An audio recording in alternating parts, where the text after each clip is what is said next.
Hello friends, good evening. कैसे हो आप सब। आज हम बात करेंगे रिप्रोडक्टिव सिस्टम की, जनन तंत्र की। जनन तंत्र को हम समझे उससे पहले हम ये बात करते हैं कि हम मानव जो है वो विविपेरस है। विविपेरस का तात्पर्य ये है कि वो अपने समान बच्चों को जन्म देता है। तो रिप्रोडक्टिव सिस्टम की बात करने से पहले लिविंग जो पर्सन है उसकी जो मेन प्रॉपर्टीज है, उसकी जो विशिष्ट गुण है, उनमें हम लोग बात करते हैं कि वो रिप्रोडक्शन करते हैं। क्या करते हैं? रिप्रोडक्शन, यानी उनमें एक प्रक्रिया पाई जाती है जिसे हम बोलते हैं, कौन सी प्रक्रिया? जनन की प्रक्रिया। और जनन का मतलब यहां पर है कि अपने समान बच्चे पैदा करना या अपने समान संतति उत्पन्न करना ही क्या कहलाता है? जनन कहलाता है। तो इस रिप्रोडक्शन के लिए जिस सिस्टम का हम अध्ययन करते हैं उसी सिस्टम को हम बोलते हैं रिप्रोडक्टिव सिस्टम।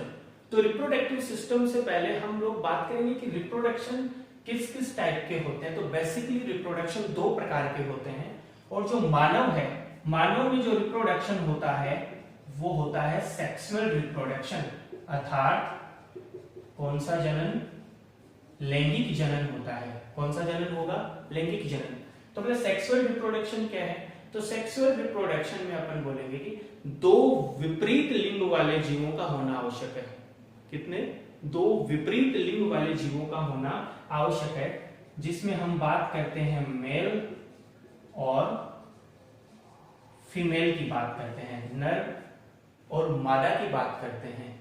हमारा टॉपिक था रिप्रोडक्टिव सिस्टम, और रिप्रोडक्टिव सिस्टम जो मानव की बात करते हैं तो ये भी दो प्रकार का है। नंबर एक मेल रिप्रोडक्टिव सिस्टम और नंबर दो फीमेल रिप्रोडक्टिव सिस्टम। और इन दोनों में से यदि हम बात करें कि सबसे ज्यादा भूमिका किसकी है, तो हम बात करते हैं कौन से रिप्रोडक्टिव सिस्टम की? फीमेल रिप्रोडक्टिव सिस्टम की। क्यों? क्योंकि मेल रिप्रोडक्टिव सिस्टम के तहत तो गैमेट का निर्माण होता है जिसे हम स्पर्म कहते हैं, और उसकी स्ट्रक्चर हम लोगों ने पढ़ी भी थी। मेल का कार्य केवल एक है, और वो कार्य है इंसेमिनेशन करना। क्या करना? इंसेमिनेशन करना। इंसेमिनेशन का मतलब है वीर्य सेचन करना। तो वीर्य सेचन किसकी बॉडी में होगा? तो वीर्य सेचन जो होगा वो होगा फीमेल की बॉडी में, क्योंकि मानव में इंटरनल फर्टिलाइजेशन होता है, आंतरिक निषेचन की क्या होती है? प्रक्रिया होती है। तो फीमेल में ही तो हमने कहा कि कौन सी प्रोसेस हुई? इंसेमिनेशन की। फीमेल की बॉडी में ही हम बात करेंगे कि कौन सी प्रोसेस होगी? फर्टिलाइजेशन की। फीमेल की बॉडी में ही किसका डेवलपमेंट होगा? जाइगोट का डेवलपमेंट होगा। फीमेल की बॉडी में ही कौन डेवलप होगा? एम्ब्रियो डेवलप होगा। फीमेल की बॉडी ही गेस्टेशन पीरियड में रहती है, गर्भावधि काल में रहती है, लगभग कितने महीने तक? 9 महीने तक। और इन सभी प्रोसेस, सभी प्रक्रियाओं के बाद में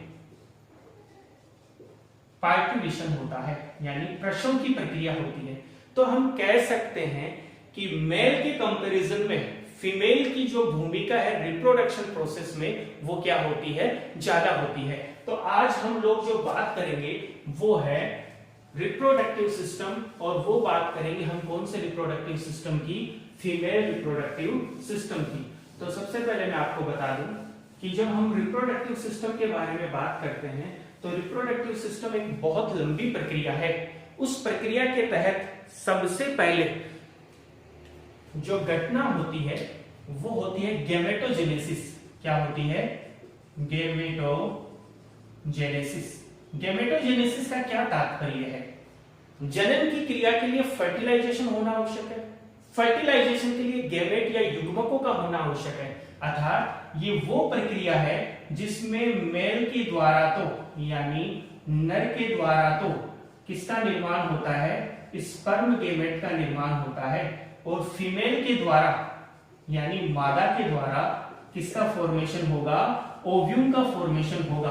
तो हम ये कह सकते हैं कि गैमेट्स के फॉर्मेशन की जो प्रोसेस है उसे ही गैमेटोजेनेसिस या हिंदी में हम लोग बोल सकते हैं युग्मक जनन कहते हैं। कौन सा जनन कहेंगे?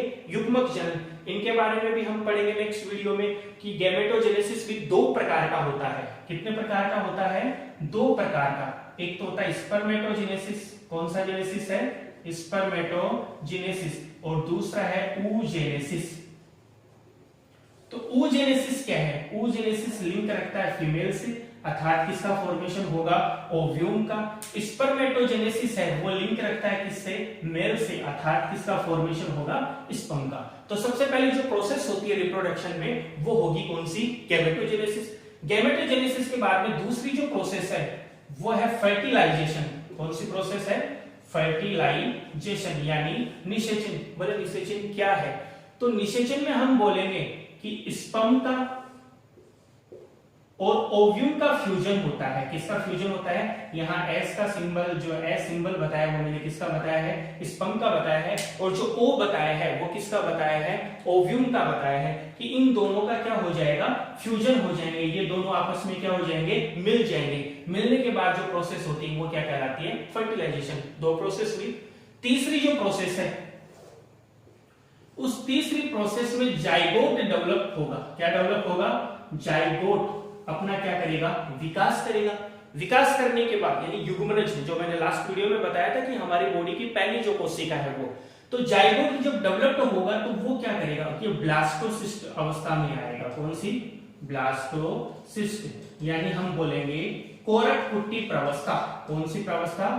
कोरक पुट्टी प्रावस्था। इसके बारे में भी हम लोग बात करेंगे जब जाइगोट का डेवलपमेंट पढ़ेंगे कि ब्लास्टोसिस्ट क्या है। फिर उसके बाद हम गैस्ट्रुला के बारे में भी बात करेंगे, मोरुला के बारे में भी बात करेंगे। ब्लास्टोसिस्ट तीन प्रोसेस के बाद में ये चौथी प्रोसेस होगी। और इस ब्लास्टोसिस्ट के बाद एक इंपॉर्टेंट जो प्रक्रिया होती है वो है इम्प्लांटेशन।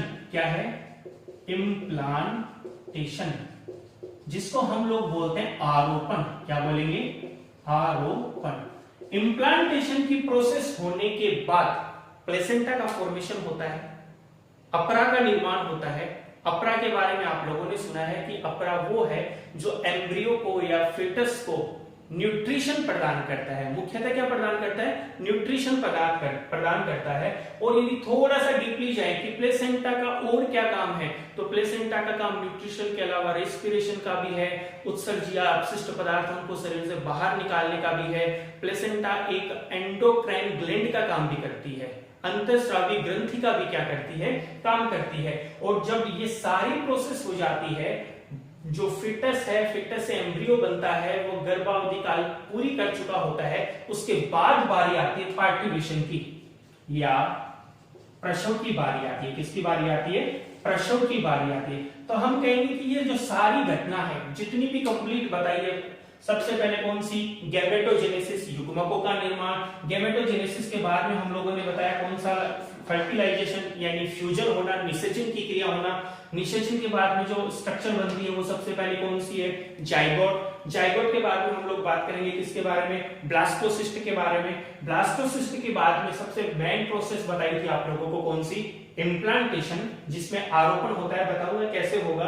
और इम्प्लांटेशन के बाद में गर्भावधि जैसे ही पूरी होती है 280 से लेकर 290 दिनों के बाद की, फिर होती है कौन सी क्रिया? प्रसव की क्रिया, और एक न्यू बॉर्न बेबी पैदा होता है। हम इस पूरी प्रोसेस को ही बोलते हैं रिप्रोडक्शन। अपने समान क्या पैदा करना? संतति पैदा करना। सेकंड क्वेश्चन, क्यों आवश्यक है रिप्रोडक्शन? तो हम कहेंगे कि हमारी जो जाति है, हमारी स्पीसीज को आगे निरंतर बढ़ाए रखने के लिए हमें किसकी आवश्यकता होती है? रिप्रोडक्शन की क्या होती है? आवश्यकता होती है। तो आज हम जो बात करेंगे, ये तो रिप्रोडक्शन का इंट्रो हुआ, और आज जब हम बात करेंगे तो हम बात करेंगे फीमेल रिप्रोडक्टिव सिस्टम की। किसकी बात करेंगे? फीमेल रिप्रोडक्टिव सिस्टम की, मादा जनन तंत्र। कौन सा तंत्र बात करेंगे? मादा जनन तंत्र। तो मादा जनन तंत्र की जब हम लोग बात करते हैं तो हम कहेंगे कि मादा जनन तंत्र है वो कहां प्रेजेंट होता है? तो जो हमारा लोअर एब्डोमेन है, हमारा जो उदर भाग है, उसके नीचे का जो भाग है, वहां पर क्या स्थित रहता है? मादा का कौन सा तंत्र? जनन तंत्र। तो जब सिस्टम नाम आता है कि तंत्र क्या है, तो ये तो आप बेसिक चीजें हैं जो आप लोगों ने पढ़ा होगा कि बॉडी की सबसे छोटी जो फंडामेंटल या स्ट्रक्चरल यूनिट है वो सेल्स, सेल्स का जब ग्रुप बन जाता है तो वो हो जाता है टिश्यू, टिश्यू जब आपस में मिल जाते हैं तो वो हो जाता है ऑर्गन, बहुत सारे ऑर्गन जब आपस में मिल जाते हैं तब बनता है सिस्टम, और बहुत सारे जब सिस्टम मिल जाते हैं तब निर्माण होता है बॉडी का। तो हम बात कर रहे हैं सिस्टम, सिस्टम का मतलब यहाँ पर तंत्र की। तो मादा जनन तंत्र में कौन कौन से ऑर्गन हैं, कौन कौन से अंग ऐसे हैं जो मादा जनन तंत्र का क्या करते हैं, निर्माण करते हैं। तो मैं आपको बताता हूं, इसमें सबसे पहले जो आता है वो आता है अंडाशय। क्या आता है? अंडाशय। एक पेयर होता है, एक जोड़ी होता है। दूसरे नंबर पे आती है अंडवाहिनी या डिंब वाहिनी भी इसको बोल सकते हैं, अंडवाहिनी। अंडवाहिनी के बाद में तीसरे नंबर पे बारी आती है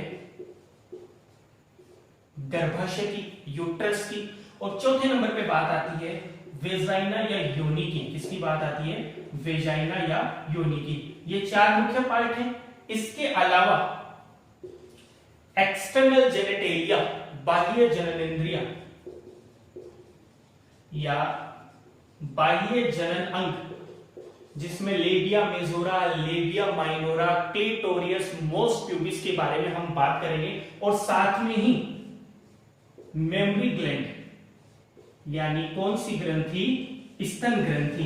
तो ये हमारे पास ये ऑर्गन है जिनके बारे में आज हम लोग बात करेंगे, और इनमें सबसे पहले नंबर पे जो आता है वह है ओवेरीज। क्या है?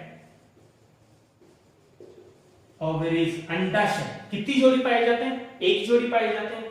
नंबर 2 पर बारी आती है किसकी? अंडवाहिनी की, जिसे हम बोलते हैं फेलोपियन ट्यूब। कौन सी ट्यूब बोलेंगे? Fallopian tube. तीसरे नंबर पे जो बारी आती है वो है गर्भाशय। क्या है? गर्भाशय, जिसे हम बोलते हैं यूट्रस। क्या बोलते हैं? यूट्रस। फिर उसके बारे में बात आती है वेजाइना, और फिर उसके बाद में स्तन ग्रंथि, मेमरी ग्लैंड, और यहां पर बाह्य जो जनन अंग है एक्सटर्नल जेनेटेरिया। तो हम इनके बारे में बात करेंगे, और इनमें जो सबसे ज्यादा इंपॉर्टेंट है वो क्या है? ओवरीज। इनको प्राइमरी सेक्सुअल ऑर्गन भी बोलते हैं, प्राइमरी गोनेड भी बोलते हैं, प्राथमिक जनन अंग भी बोलते हैं। एक नंबर का क्वेश्चन आ जाए कि मादा जनन तंत्र का प्राथमिक जनन अंग कौन सा है? कौन सा अंग? प्राथमिक जनन अंग। तो आप लोग बताओगे कि प्राथमिक जनन जो अंग है वो कौन सा है? अंडाशय। एक बार मैं फिर से रिपीट कर देता हूं कि मादा जो जनन तंत्र है ये बहुत सारे अंग से मिलकर बना है। इसमें पहले नंबर पे अंडाशय, दूसरे नंबर पे है अंडवाहिनी, तीसरे नंबर पे है गर्भाशय, चौथे नंबर पे है योनि, पांचवें नंबर पे है बाह्य जनन अंग, और कौन सी ग्रंथि है? स्तन ग्रंथि है। तो इन सब के बारे में हम पढ़ेंगे, और सबसे पहले हम लोग बात करेंगे आज किसकी? अंडाशय की।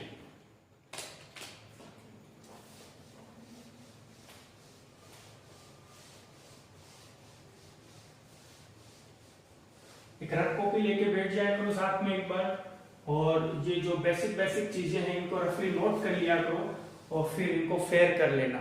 जब भी लॉकडाउन ओपन होगा तब अपन लोग बात करेंगे इनके बारे में। तो आज हम सबसे पहले बात करते हैं ओवेरीज।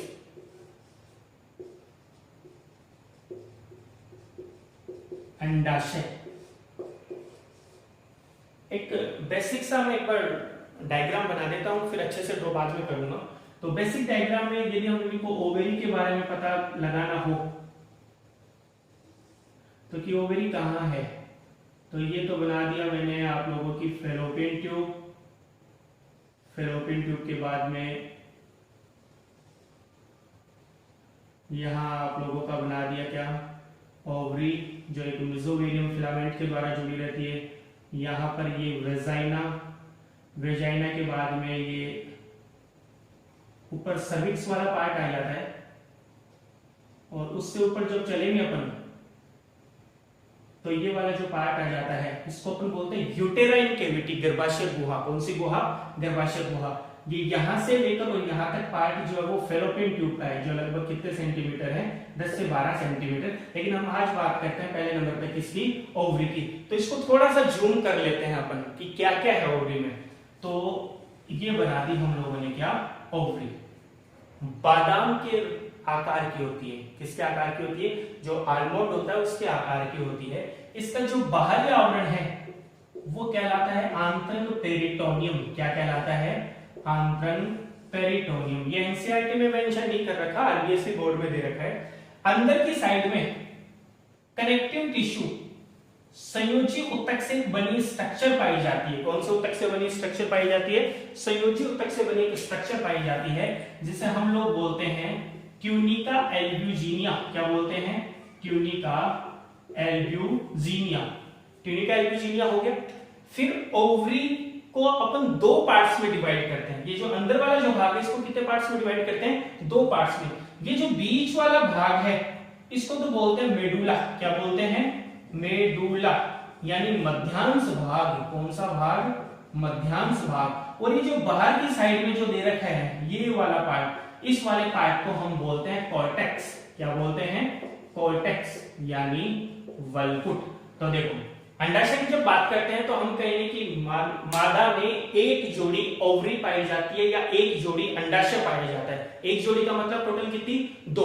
किसके आकार की होती है, बादाम के आकार की होती है। 2 से 4 सेंटीमीटर चौड़ी होती है। कितनी होती है, 2 से 4 सेंटीमीटर चौड़ी होती है।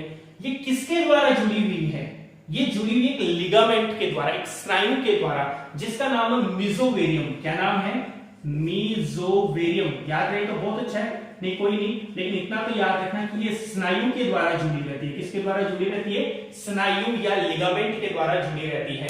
फिर इसका बाहरी आवरण क्या कहलाता है, तो बाहरी आवरण के लिए मैंने बता दिया आंतरंग पेराटोनियम या पेरिटोनियम। याद रख लेना कि पेरिटोनियम कहलाता है। अंदर वाला जो है कनेक्टिव टिश्यू का, संयोजी ऊतक का बना होता है ट्यूनिका एल्ब्यूजिनिया। कौन सा एल्ब्यूजिनिया, ट्यूनिका एल्ब्यूजिनिया।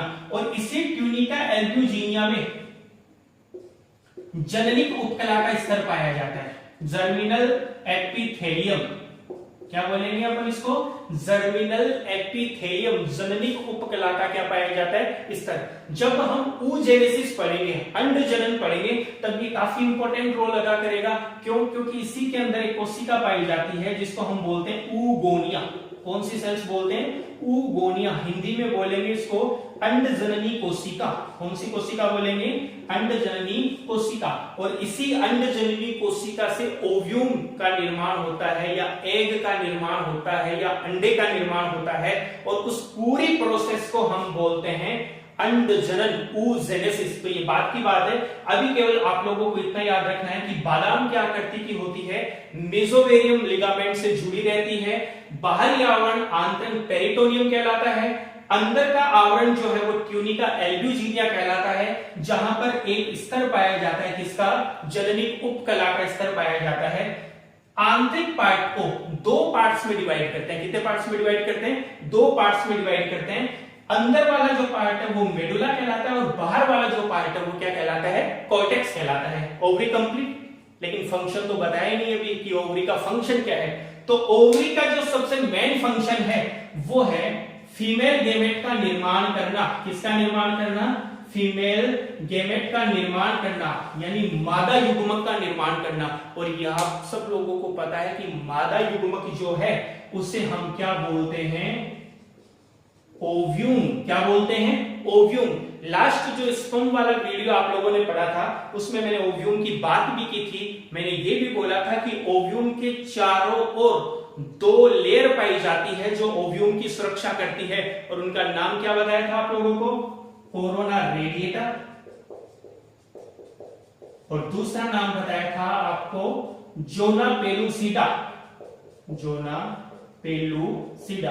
तो ये 2 नाम तो आप लोग अच्छे से याद ही कर लेना कि भाई ओव्यूम के बाहर की साइड में जो 2 लेयर पाई जाती है जो इसको सुरक्षा प्रदान करती है, उनका नाम क्या है, वो है कोरोना रेडिएटा और जोना पेलुसिडा। तो हम ये कह रहे हैं कि ये जो ओवरीज है, इस ओवरी का मेन काम क्या है, इसका काम है फीमेल गेमेट का फॉर्मेशन करना, इसका क्या करना, निर्माण करना। और फीमेल गैमेट का फॉर्मेशन कर लिया, उसके अलावा और क्या फंक्शन है, तो इसके अलावा एक फंक्शन और है कि ये जो ओवरीज है ये हार्मोन का सिक्रेशन भी करती है। किसका सिक्रेशन करती है, हार्मोन का। कौन से हार्मोन है, जैसे ही ओवरीज की बात आती है तो दो हार्मोन हमारे दिमाग में आते हैं, एक है प्रोजेस्टेरोन, जो आप लोग 8th क्लास से पढ़ते आ रहे हो, और दूसरा नाम आता है कौन सा, एस्ट्रोजन। तो प्रोजेस्टेरोन और एस्ट्रोजन ये दो हार्मोन तो बेसिक हैं जो हर महिला या हर लड़की में पाए जाते हैं, लेकिन वो महिला जो प्रेगनेंसी में है, वो महिला जो गर्भवती है और उसमें जो प्रसव की प्रोसेस होती है, तो एक हार्मोन और निकलता है जिसे हम लोग बोलते हैं रिलैक्सिन हार्मोन। कौन सा हार्मोन बोलते हैं, रिलैक्सिन हार्मोन। और रिलैक्सिन हार्मोन का जो फंक्शन था वो ये होता है कि जिस समय पार्टुलेशन होता है, प्रसव की क्रिया होती है, लेबर पेन के समय प्यूबिक सिम्फाइसिस को, किसको, प्यूबिक सिम्फाइसिस को शिथिल करता है, उसको थोड़ा सा रिलैक्स कर देता है, जिससे बच्चा आसानी से बर्थ के नाल के रास्ते से कहां निकल जाता है, बाहर निकल जाता है। तो आज हम रिप्रोडक्टिव सिस्टम में ओवरी की बात की है। ओवरी जो है उसके स्ट्रक्चर के बारे में बताया है कि ओवरी का बाहरी आवरण क्या है, इसका आंतरिक आवरण क्या कहलाता है, ये कितने पार्ट्स में डिवाइड होती है, इसका फंक्शन क्या है, और फंक्शन होने के बाद भी ये कहां स्थित रहती है, इसकी चौड़ाई कितनी है, ये सारी चीजें आज हम लोगों ने क्या कर ली, डिस्कशन कर लिया है। ओवरी के बाद में इसमें यदि कोई हो कंफ्यूजन तो आप लोग कमेंट्स में लिखे, मैं दोबारा से इसके बारे में एक्सप्लेन कर दूंगा, आप लोग अच्छे से देख लेना कि इसमें कहीं प्रॉब्लम तो नहीं है। फिर उसके बाद में हम लोग बात करेंगे फीमेल रिप्रोडक्टिव सिस्टम का जो दूसरा ऑर्गन है, और वो जो दूसरा ऑर्गन है वो काफी इंपॉर्टेंट है, जिसको हम लोग बोलते हैं डिंब वाहिनी, अंडवाहिनी, या फैलोपियन ट्यूब, या ओविडक्ट, क्या बोल सकते हैं, बहुत सारे नाम हैं। तो उनमें से जो बेसिक नाम है वो है फैलोपियन ट्यूब। कौन सी ट्यूब है, फैलोपियन ट्यूब। इसे ही हम लोग बोलते हैं ओविडक्ट, क्या बोलते हैं, ओविडक्ट। इसे ही हम लोग बोलते हैं डिंब वाहिनी, क्या बोलेंगे इसको, डिंब वाहिनी। तो ये कितनी पाई जाती है, ये भी कितनी होती है, दो होती है, यानी जोड़ी कितनी होगी, एक जोड़ी होगी।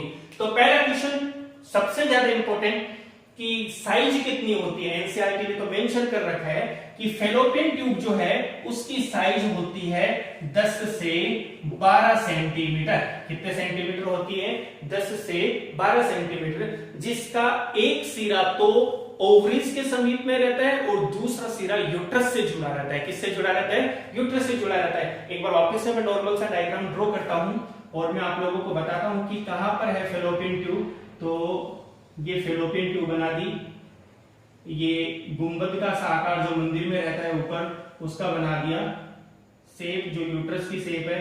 ये अंगुली जैसी संरचना बनाई है मैंने, फिंगर टाइप की स्ट्रक्चर बनाई है। और फिर ये आप लोगों का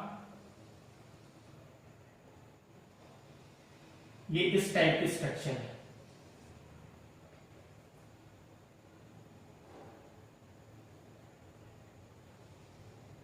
इसको थोड़ा सा विड्थ करेंगे, ये मैं पार्ट बताऊंगा कौन सा पार्ट है। अब देखना, ये यहां से स्टार्ट हो रही है और यहां पर आकर क्या हो रही है, फिनिश हो रही है। इसको 3 पार्ट में डिवाइड करते हैं। कितने पार्ट में डिवाइड करते हैं, 3 पार्ट में डिवाइड करते हैं। Number 1 isthmus, number 2 infundibulum, sorry number 2 ampulla, ampulla, और नंबर 3 कौन सा हो गया, इनफंडिबुलम। एक बार वापस से देख लेना, ये वाला जो पार्ट है, ये वाला, ये इतना इतना जो पार्ट है, इस वाले पार्ट को हम बोलते हैं स्थमस। क्या बोलते हैं, स्थमस। हिंदी में बोलते हैं इसको संकीर्ण पथ, नैरो पाथ, यानी बहुत पतला होता है। पूरी जो फैलोपियन ट्यूब है उसका सबसे पतला वाला जो भाग होता है उसे अपन क्या बोलते हैं, संकीर्ण पथ। जब अच्छे से ड्रॉ करेंगे तो मैं बता दूंगा कि पतला भाग कौन सा होता है। तो इसे अपन बोलते हैं कौन सा, स्थमस। तो ये फैलोपियन ट्यूब का वो पार्ट है जो इस फैलोपियन ट्यूब को यूट्रस से जोड़ता है। किससे जोड़ता है, यूट्रस से। ये यूट्रस का भाग है। इस यूट्रस के भाग को, इस ऊपर वाले भाग को तो हम बोलेंगे फंडस। क्या बोलते हैं, फंडस। और इसे हम बोलते हैं यूटेराइन कैविटी। गर्भाशय गुहा। कौन सी गुहा बोलेंगे? गर्भाशय गुहा बोलेंगे। लेकिन अभी बात तो कर रहे हैं अपन कौन सी ट्यूब की? फैलोपियन ट्यूब की। तो फैलोपियन ट्यूब का जो पहला पार्ट है वो हमने बताया कौन सा है? इस्थमस है। ये गर्भाशय से जुड़ा रहता है। किससे जुड़ा रहता है? गर्भाशय से। यानी एक जो इसका सिरा है वो तो गर्भाशय से जुड़ गया। तो बोले दूसरा सिरा कहाँ रहता है? तो इसको थोड़ा सा देखो मैंने फूला हुआ बनाया है। इसको दूसरा जो पार्ट है इसको थोड़ा सा फूला हुआ बनाया है। इसको हम लोग बोलते हैं एम्पुला। क्या बोलते हैं इसको? एम्पुला। तुम्बी का पार्ट ये है एम्पुला, या इसको हम बोलते हैं तुम्बिका। तो बोले ये कौन सा पार्ट है? ये सबसे इंपॉर्टेंट पार्ट है। क्यों है ये सबसे इंपॉर्टेंट पार्ट? क्योंकि इसी पार्ट में ओव्यूम आता है और इधर से स्पर्म आते हैं। क्या आते हैं? इधर से स्पर्म, और दोनों आपस में मिलते हैं और जो प्रोसेस होती है उसे हम बोलते हैं फर्टिलाइजेशन। क्या बोलते हैं? फर्टिलाइजेशन। छोटे बच्चे थे, 8th क्लास में थे, कोई पूछता था निषेचन कहाँ होता है? तो हमें पता था फीमेल में, मादा में होता है। कौन सा निषेचन हुआ? शरीर के अंदर हो रहा है तो आंतरिक निषेचन हुआ। फिर थोड़े बड़े हुए, बोले निषेचन कहाँ होता है? बोले मादा के शरीर में अंडवाहिनी में होता है या फेलोपियन ट्यूब में होता है। तो फिर और बड़े हुए 12th क्लास में, तो बोले कहाँ होता है? तो बोले फेलोपियन ट्यूब का जो पार्ट है जिसे हम लोग अपन क्या बोलते हैं? एम्पुला, या क्या बोलते हैं? तुम्बिका बोलते हैं, वहां होता है। लेकिन यदि क्वेश्चन पुटअप हो जाए कि फर्टिलाइजेशन की प्रोसेस कहां होती है, वहां पर तो एम्पुला भी दे रखा है आप लोगों को, और साथ में एक ऑप्शन और दे दें,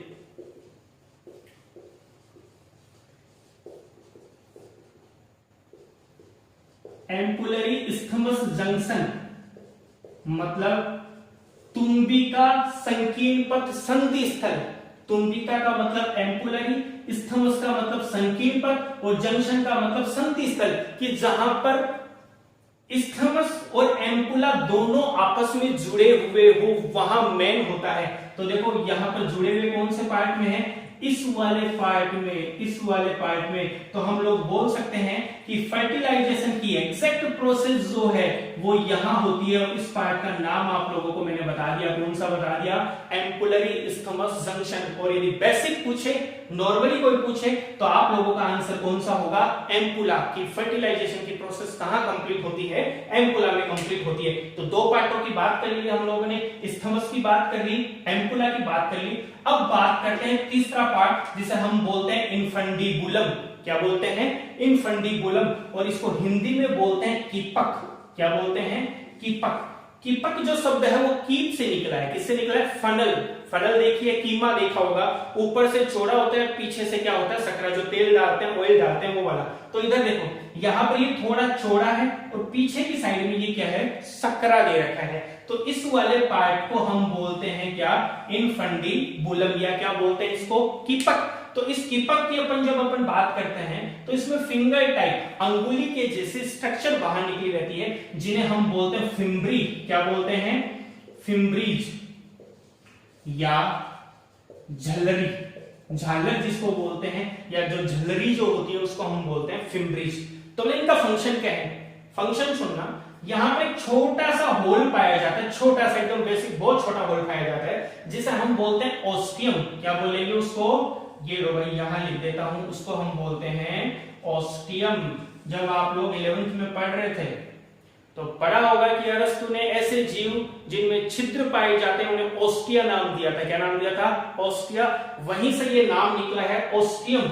ऑस्टियम का मतलब यहाँ पर इनमें छोटा सा क्या पाया जाता है? छिद्र पाया जाता है। बोले सर छिद्र का क्या काम यहाँ पर? तो हम क्या कहेंगे कि जो यहाँ मेसोवेरियम तंतु से ओवरी जुड़ी हुई थी, इस ओवरी में जब ओव्यूलेशन होता है, क्या होता है? ओव्यूलेशन। नाम सुना होगा, अंडोत्सर्जन। जब अंडा बाहर निकलता है, एग बाहर निकलता है, तो उसे कैप्चर कौन करेगा? उसे ग्रहण करने का काम करेगा कौन? Fallopian tube. फेलोपियन ट्यूब का कौन सा पार्ट? तो फेलोपियन ट्यूब का तो सबसे लास्ट वाला पार्ट कौन सा है? इनफंडीबुलम। तो इनफंडीबुलम उस होल या उस ऑस्टियम छिद्र के द्वारा उसको क्या कर लेगा? ग्रहण कर लेगा। कर लिया ग्रहण।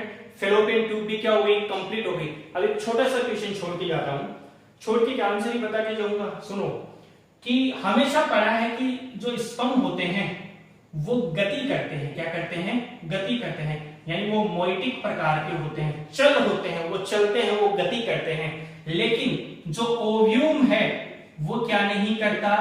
गति नहीं करता, नहीं करता गति। सब लोगों ने पढ़ा है। तो भाई यहां जब वो ओव्यूम आया तो वो ऊपर कैसे गया? ग्रेविटी के तो खिलाफ था, ऊपर जाएगा कैसे? ट्यूब है, इस फेलोपियन ट्यूब में सीलियरी एपिथेलियम का लेयर पाई जाती है।